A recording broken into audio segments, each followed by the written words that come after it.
할렐루야. 오늘도 하나님께서 우리를 향한 모든 계획이 이루어져서 주님의 뜻을 이루고 주님의 축복을 받는 아름다운 하루가 되기를 간절히 축원합니다. 악한 자는 악한 사람의 모습을 보며 그것을 잘 배웁니다. 이런 사람을 마귀는 잘 이용합니다. 하나님이 사랑하는 사람은 하나님을 사랑하며 말씀대로 살려고 나를 개혁하고 주변을 개혁하며 세상을 개혁하는 사람입니다. 오늘 우리가 바로 주님 안에서 그런 사람이 되기를 예수님의 이름으로 간절히 축원합니다. 11장의 이야기입니다. 제사장 여호야다의 개혁. 첫 번째 이야기는 유다 여왕 아달랴와 요아스. 아하시아의 어머니 아달랴가 그의 아들의 죽음을 보고 왕의 자손을 다 멸절합니다. 그때 요람 왕의 딸 아하시아의 누이 여호세바가 아하시아의 아들 요아스를 숨겨주었습니다.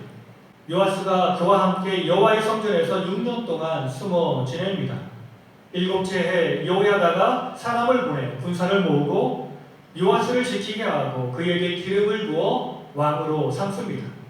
나팔수가 왕의 곁에 모셔섰으며 온 백성이 즐거워하여 나팔을 붑니다. 아달랴가 옷을 찢으며 반역이다라고 외칩니다. 아달랴가 성전 밖에서 죽임을 당합니다. 두 번째 이야기는 여호야다의 개혁. 여호야다가 왕과 백성에게 여호와와 언약을 맺게 합니다. 온 백성이 바알의 신당을 허물고 제단들과 우상들을 철저히 깨뜨리고 제단 앞에서 바알의 제사장 맏단을 죽입니다. 제사장들이 관리들을 세워 여호와의 성전을 지키게 하고 왕이 왕좌에 앉으니 온 백성이 즐거워하고 온 성이 평온해집니다. 이때 요아스의 나이가 7살이었습니다. 12장의 이야기는 요아스 왕의 개혁. 유다 왕 요아스. 예후 7년에 요아스가 왕이 되어 예루살렘에서 40년간 통치합니다.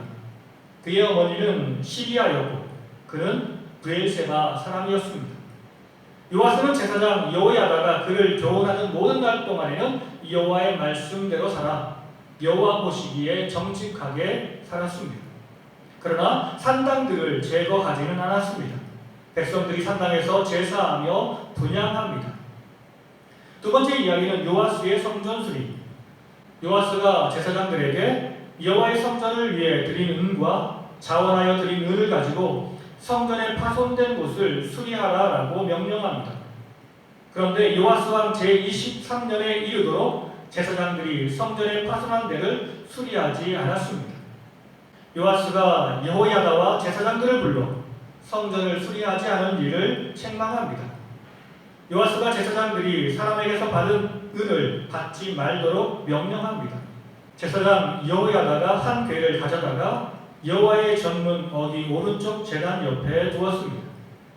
여호와의 성전에 가져오는 모든 은을 다 문을 지키는 제사장들이 그 궤에 넣었습니다. 그 돈을 계산하여 여호와의 성전 맡은 자의 손에 넘기면 그들은 여호와의 성전 수리하는 몫과 건축하는 자들에게 주어 성전을 수리합니다. 성전의 기구를 만드는 데 사용하지 않고 오직 수리하는 일꾼의 임금으로 주었습니다. 그러나 속건제의 은과 속죄제의 은은 제사장에게 돌렸습니다. 세 번째 이야기는 아람 왕 하사엘의 침공입니다. 아람 왕 하사엘이 가드를 쳐서 점령하고 예루살렘으로 향하여 달려옵니다. 그때 유다 왕 요아스가 모든 성물과 여호와의 성전 곳간에 있는 모든 은금을 아람 왕 하사엘에게 보내며 그것을 받은 하사엘이 예루살렘을 치지 않고 떠나갑니다. 네 번째는 요아스의 죽음입니다. 요아스의 신복들이 밀로 궁에서 요아스를 죽입니다.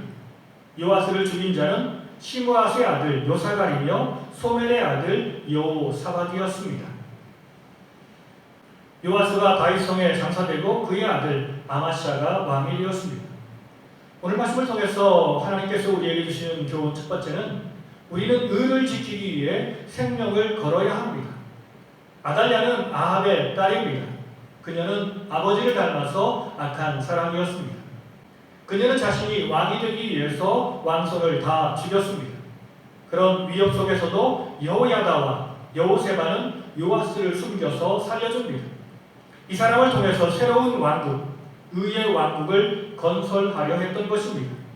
이 일이 발각되면 분명히 죽을 줄 알았지만 위험을 감수하고 그는 결단한 것입니다.